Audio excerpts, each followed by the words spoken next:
जय श्री राम। यहाँ तक की रामायण कथा मैं कह चुकी हूँ। आगे की कथा इस प्रकार है। चित्रकूट में निवास, कोल बीलो के द्वारा सेवा। महामुनि वाल्मीकि जी ने चित्रकूट की अपरिमित महिमा बखान कर कही। तब सीता जी सहित दोनों भाइयों ने आकर श्रेष्ठ नदी मंदाकिनी में स्नान किया। श्री रामचंद्र जी ने कहा, लक्ष्मण, बड़ा अच्छा घाट है, अब यहीं कहीं ठहरने की व्यवस्था करो। तब लक्ष्मण जी ने पयस्विनी नदी के उत्तर के ऊंचे किनारे को देखा। इसके चारों ओर धनुष के जैसा एक नाला फिरा हुआ है। नदी उस धनुष की प्रत्यंचा है और श्रम, दम, दान, बाण है। कलयुग के समस्त पाप उसके अनेकों हिंसक पशु हैं। चित्रकूट ही मानो अचल शिकारी है, जिसका निशाना कभी चूकता नहीं और जो सामने से मारता है। ऐसा कहकर लक्ष्मण जी ने स्थान दिखाया। स्थान को देखकर भी श्री रामचंद्र जी ने सुख पाया। जब देवताओं ने जाना कि श्री रामचंद्र जी का मन यहाँ रम गया, तब वे देवताओं के प्रधान थवई विश्वकर्मा को साथ लेकर चले। सब देवता कोल बीलो के वेश में आए और उन्होंने पत्तों और घासों के सुंदर घर बना दिए। 2 ऐसी सुंदर कुटियां बनाई जिनका वर्णन नहीं हो सकता। उनमें एक बड़ी सुंदर छोटी सी थी और दूसरी बड़ी थी। लक्ष्मण जी और जानकी जी सहित प्रभु श्री रामचंद्र जी सुंदर घास पत्तों के घर में शोभायमान है, मानो कामदेव मुनि का वेश धारण करके पत्नी रति और वसंत ऋतु के साथ सुशोभित हो। उस समय देवता, नाग, किन्नर और दिक्पाल चित्रकूट में आए और श्री रामचंद्र जी ने सब किसी को प्रणाम किया। देवता नेत्रों का लाभ पाकर आनंदित हुए। फूलों की वर्षा करके देव समाज ने कहा, हे नाथ, आज हम स्नात हो गए। फिर विनती करके उन्होंने अपने दुस्साह दुख सुनाए और दुखों के नाश का आश्वासन पाकर हर्षित होकर अपने अपने स्थानों को चले गए। श्री रघुनाथ जी चित्रकूट में आ बसे हैं। यह समाचार सुन सुनकर बहुत से मुनि आए। रघुकुल के चंद्रमा श्री रामचंद्र जी ने मुदित हुए मुनि मंडली को आते देखकर दंडवत प्रणाम किया। मुनिगण श्री राम जी को हृदय से लगा लेते हैं और सफल होने के लिए आशीर्वाद देते हैं।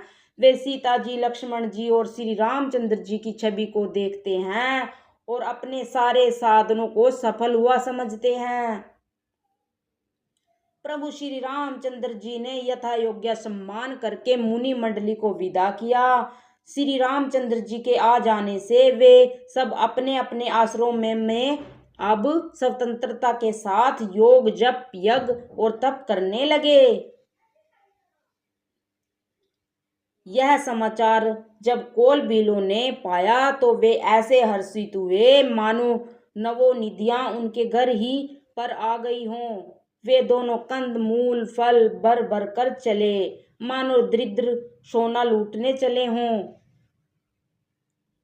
उनमें से जो दोनों भाइयों को देख चुके थे, उनसे दूसरे लोग रास्ते में जाते हुए पूछते हैं। इस प्रकार श्री रामचंद्र जी की सुंदरता कहते सुनते सब ने आकर श्री रघुनाथ जी के दर्शन किए। बेट आगे रखकर वे लोग जोहार करते हैं और अत्यंत अनुराग के साथ प्रभु को देखते हैं। हे मुग्ध हुए जहाँ के तहाँ मानो चित्र लिखे से खड़े हैं। उनके शरीर पुलकित हैं और नेत्रों में प्रेम आंसुओं के जल की बाढ़ आ रही है। श्री राम जी ने उन सबको प्रेम में मगन जाना और प्रिय वचन कहकर सबका सम्मान किया। वे बार बार प्रभु श्री रामचंद्र जी को जोहार करते हुए हाथ जोड़कर विनीत वचन कहते हैं। हे नाथ प्रभु, आपके चरणों का दर्शन पाकर हम सब स्नात हो गए हैं। हे कौशल राज, हमारे ही भाग्य से आपका यह शुभ आगमन हुआ है। हे नाथ, जहाँ जहाँ आपने अपने चरण रखे हैं वे पृथ्वी, वन, मार्ग और पहाड़ धन्य हैं। वे वन में विचरने वाले पक्षी और पशु धन्य हैं, जो आपको देखकर सफल जन्म हो गए। हम सब भी अपने परिवार सहित धन्य हैं, जिन्होंने नेत्र भर कर आपका दर्शन किया। आपने बड़ी अच्छी जगह विचार कर निवास किया है। यहाँ सभी ऋतुओं में सुखी रहिएगा। हम लोग सब प्रकार से हाथी, सिंह, सर्प और बाघों से बचाकर आपकी सेवा करेंगे। हे प्रभु, यहाँ के भीड़, वन, पहाड़, गुफाएं और खो सब पग पग हमारे देखे हुए हैं। हम वहाँ आपको शिकार खिलाएंगे और तालाब, झरने आदि जलाशयों को दिखाएंगे। हम कुटुंब समेत आपके सेवक हैं। हे नाथ, इसलिए हमें आज्ञा देने में संकोच न कीजिए। जो वेदों के वचन और मुनियों के मन को भी अगम हैं, वे करुणा के धाम प्रभु श्री रामचंद्र जी बीलों के वचन इस तरह सुन रहे हैं, जैसे पिता बालकों के वचन सुनता है। श्री रामचंद्र जी को केवल प्रेम प्यारा है। जो जानने वाला हो वह जान ले। तब श्री रामचंद्र जी ने प्रेम से परिपुष्ट हुए कोमल वचन कहकर उन सब वन में विचरण करने वाले लोगों को संतुष्ट किया। फिर उनको विदा किया। वे सिर नवाकर चले और प्रभु के गुण कहते सुनते घर आए। इस प्रकार देवता और मुनियों को सब सुख देने वाले दोनों भाई सीता जी समेत वन में निवास करने लगे। जब से श्री रघुनाथ जी वन में आकर रहे, तब से वन मंगलदायी हो गया। अनेक प्रकार के वृक्ष फूलते और फलते हैं और उन पर लिपटी हुई सुंदर बेलों के मंडप तने हैं। वे कल्प वृक्ष के समान स्वाभाविक ही सुंदर हैं, मानो वे देवताओं के वन को छोड़कर आए हों। भोरों की पंक्तियां बहुत ही सुंदर गुंजार करती हैं और सुख देने वाली शीतल मंद सुगंधित हवा चलती रहती है। नीलकंठ, कोयल, तोते, पपीहे, चकवे और चकोर आदि पक्षी कानों में सुख देने वाले और चित्त को चुराने वाली तरह तरह की बोलियां बोलते हैं। हाथी, सिंह, बंदर, सुअर और हिरण ये सब वैर छोड़कर साथ साथ विचरते हैं। शिकार के लिए फिरते हुए श्री रामचंद्र जी की छवि को देखकर पशुओं के समूह के विशेष आनंदित होते हैं। जगत में जहाँ तक देवताओं के वन हैं, सब श्री राम जी के वन को देखकर सियाते हैं। गंगा, सरस्वती, सूर्य कुमारी, यमुना, नर्मदा, गोदावरी आदि धन्य नदियां, सारे तालाब, समुद्र, नदी और अनेकों नंद और मंदाकिनी की बड़ाई करते हैं। उद्याचल, अस्ताचल, कैलाश, मंत्राचल और सुमेरु आदि सब जो देवताओं के रहने के स्थान हैं, और हिमालय आदि जितने पर्वत हैं, सभी चित्रकूट का यश गाते हैं। विंध्याचल बड़ा आनंदित है, उसके मन में सुख समाता नहीं, क्योंकि उसने बिना परिश्रम ही बहुत बड़ी बड़ाई पा ली है। चित्रकूट के पक्षी, पशु, बैल, वृक्ष, तृण, अंकुर आदि की सभी जातियां पुण्य की राशि हैं और धन्य हैं। देवता दिन रात ऐसा कहते हैं। आंखों वाले जीव श्री रामचंद्र जी को देखकर जन्म का फल पाकर शोक रहित हो जाते हैं और अचर भगवान की चरण रज का स्पर्श पाकर सुखी होते हैं। ये सभी परम पद के अधिकारी हो गए। वह वन, पर्वत और स्वाभाविक ही सुंदर, मंगलमयी और अत्यंत पवित्रों को भी पवित्र करने वाला है। उसकी महिमा किस प्रकार कही जाए। जहाँ सुख के समुद्र श्री राम जी ने निवास किया है। अक्षीर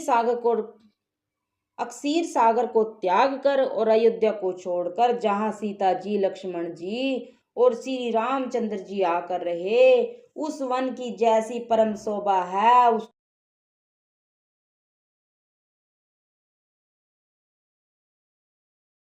उसको 1000 मुख वाले जो लाख शेष जी हो तो भी वे नहीं कह सकते। उसे भला मैं किस प्रकार से वर्णन करके कह सकता हूँ। कहीं पोखरे का कछुआ भी मंत्रांचल उठा सकता है। लक्ष्मण जी का मन, वचन और कर्म से श्री रामचंद्र जी की सेवा करते हैं। उनके शील और स्नेह का वर्णन नहीं किया जा सकता।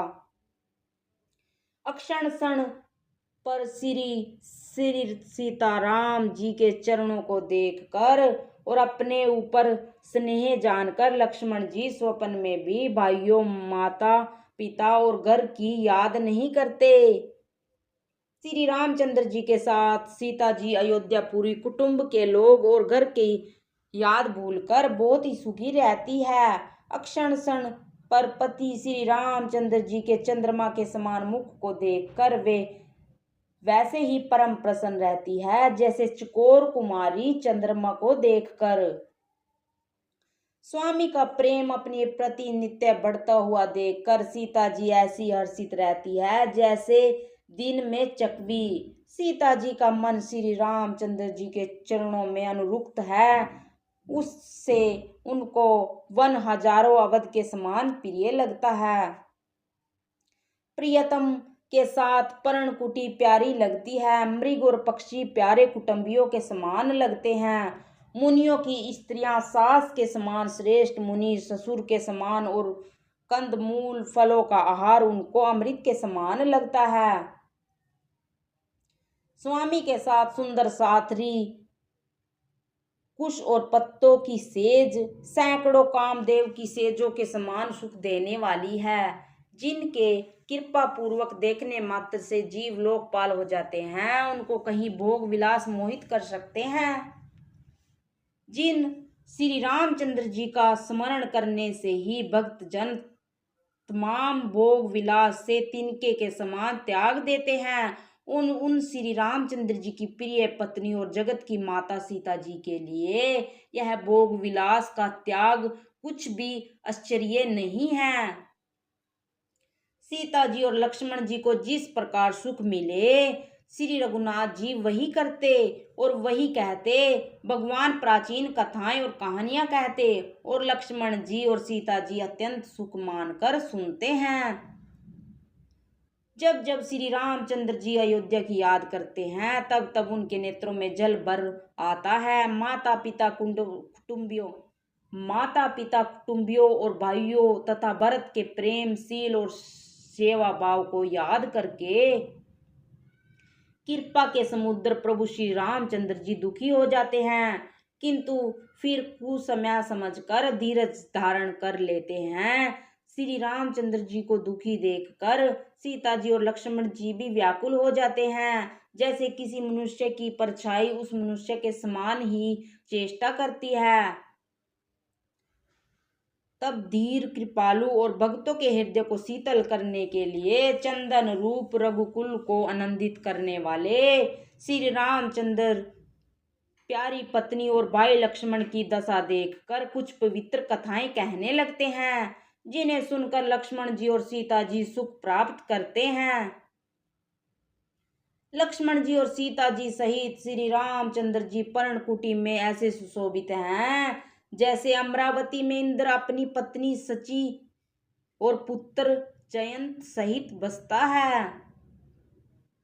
प्रभु श्री रामचंद्र जी सीता जी और लक्ष्मण जी को की कैसी संभाल रखते हैं, जैसे पल पल के नेत्रों के गोलों की। इधर लक्ष्मण जी श्री सीता जी और श्री रामचंद्र जी की और श्री सीता जी की चंद्रमा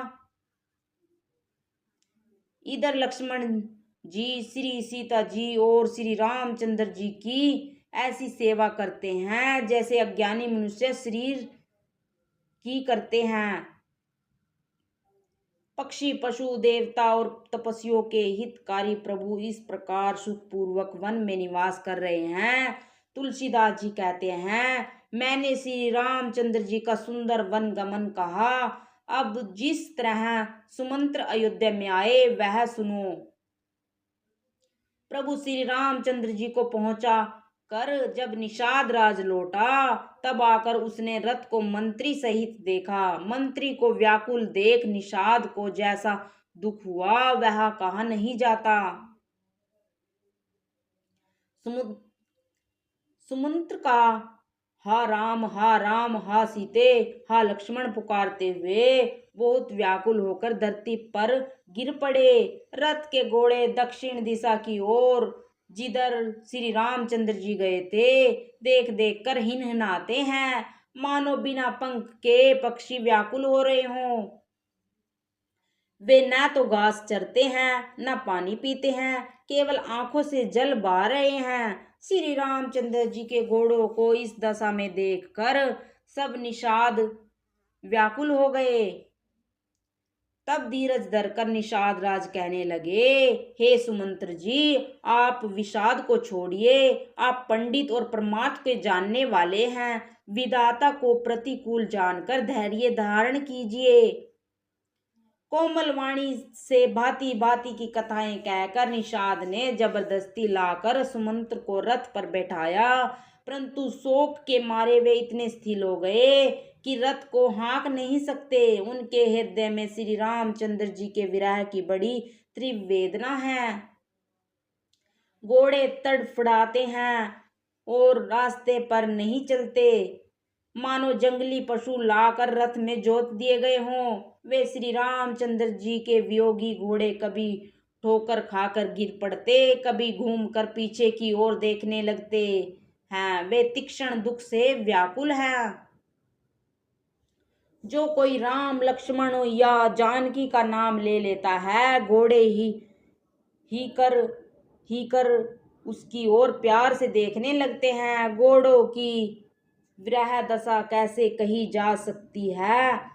वे ऐसे व्याकुल हैं जैसे मणि के बिना सांप व्याकुल होता है। जय श्री राम।